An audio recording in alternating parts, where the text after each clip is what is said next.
Hi, welcome to the Hungarian Living Podcast. I'm your host, Elizabeth Saba-Voss.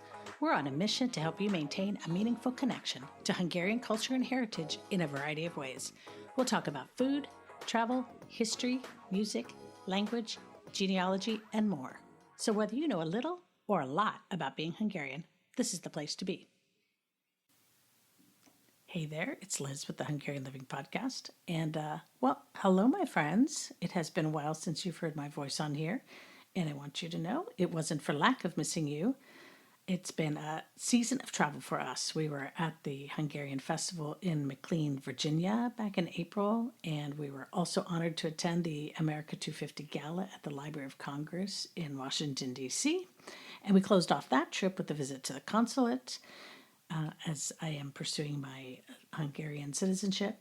And then we were with our amazing tour group in Hungary for about 2 weeks. So we've been out there, we've been in person, soaking up every bit of this heritage that we love in such a variety of different ways. It's been a lot to prep for and a lot to do.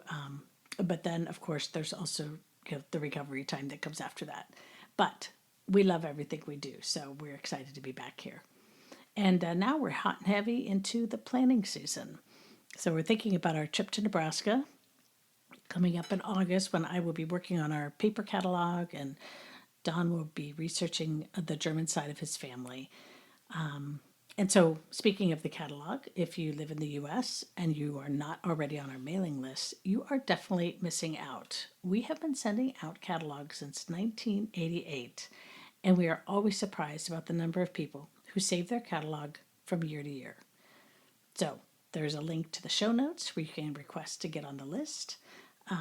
And I encourage you to do that because creating the catalog, it's a labor of love. But for me, it is also a very fun, creative project. We highlight our products and we always include some encouragement for you as you share your Hungarian heritage with the ones you love. It's a nice item to physically pass along to someone else. I mean, let's be honest, the digital world has its pros, but I still like to hold things in my hand when I'm reading them. As I mentioned, we will have quite a busy fall, so make sure you follow the podcast and spread the word because we will be keeping you up to date on all the opportunities. And like I said before, it is just so good to be back here with you. So when we attend these live events, I treasure them, and I wish I didn't live so far away from all of them. I mean, really, they're from coast to coast in the US. And of course, there's things in Canada and all kinds of places. So live events, I think, are super fun. When I get to attend one, I get to see so many people I know, people who are part of my bigger Hungarian family.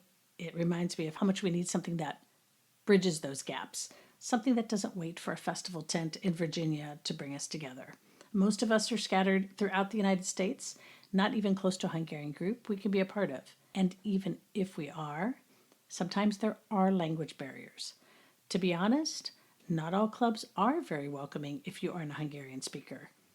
That's just the reality of it. And that's okay because they want to strengthen their Hungarian skills and they're happy to, use their language skills when maybe they're working in a daily job that they don't get to. So I understand that. But that's part of the reason why we do the things we do with the Hungarian Heritage Expo and why our monthly Heritage Connections gatherings mean so much. They're completely free, they're completely virtual, they're in English, and it's this opportunity where this whole family comes together.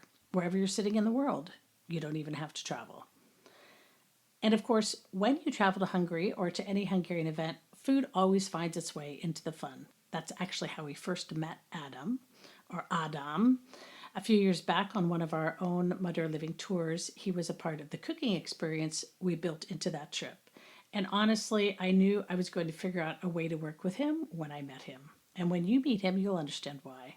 While we were in Budapest this time, Dawn and I got to sit down with him in person again, and we did some planning together for what's coming up in our next tour in June 2027 because we will have a time with Adam and for the upcoming cooking classes for the rest of this year. So today feels like a perfect time to tell you about these cooking classes.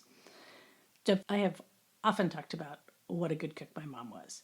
And food is not just food in a Hungarian household. It's it's a memory. It's my mom's hands. It's my brother's, and I crowded into the kitchen while she made palacinta as fast as she could because we were so hungry. And that's exactly why I'm excited to tell you about what we do with our cooking classes.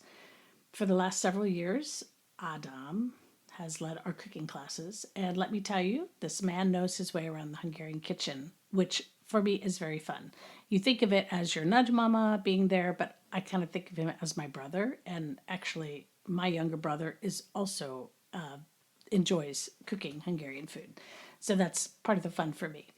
But whether you have never made a rantash in your life, or if you grew up standing on a stool next to your nudge mama, stirring the pot, or grinding the walnuts for a walnut roll, Adam meets you exactly where you are, and there's no pressure, there's really no fancy equipment, just the real home cooked dishes that are made the real way. And each month we meet on Zoom and we make a different dish together. The classes are not recorded, and so people often ask questions during the class that relate to the cooking process, but also there's other questions that come up.